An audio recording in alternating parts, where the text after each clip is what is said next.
বিয়ের পর তো মেয়েদের জীবনগুলো বদলে যায়, তার থেকেও বড় বেশি বদলে যায় মা হবার পর। আমরা দুই বোন বিয়ে হওয়ার পর থেকে এখনো পর্যন্ত একসাথে কোনোদিনই থাকিনি, মানে আলাদা করে কোনোদিনও থাকিনি। যখনই দেখা হয়েছে কোনো ওকেশন পারপাসে, তাও থাকা হয়নি কোনোদিনও একসাথে। আমার দিদির বিয়ে হয়েছে 2017-তে, আর আমার বিয়ে হয়েছিল 2014-তে। বিয়ের আগেও যে খুব একটা দেখা সাক্ষাৎ হতো তা না, তবু একসাথে থাকা হতো, কিন্তু বিয়ের পর কিন্তু একদমই সেই জিনিসটা বন্ধ হয়ে গেছিল। কিন্তু আজকে সেই সুযোগটা এসছে, তাই দুই বোন মিলে থাকবো আজকে।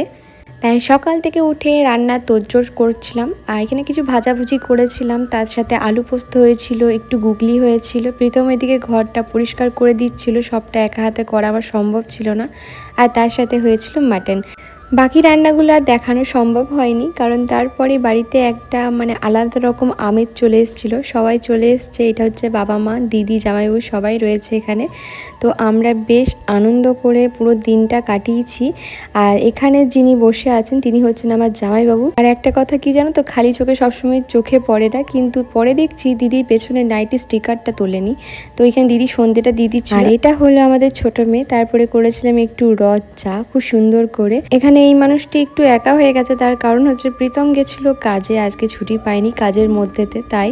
তারপরে আমি, দিদি, জামাইবাবু সবাই মিলে বাচ্চাগুলোকে নিয়ে একটু বাইরে বেরিয়েছিলাম, মানে সামনে ঠাকুর দেখতে বেরিয়েছিলাম, যেহেতু কালী পুজোর সময় এসেছিল, তো সেই কারণে। তাও এখানে আমি দিদিকে একটু সাজিয়ে দিচ্ছিলাম। ছোটবেলায় ও আমাকে সাজিয়ে দিত, এখন আমি দিচ্ছি।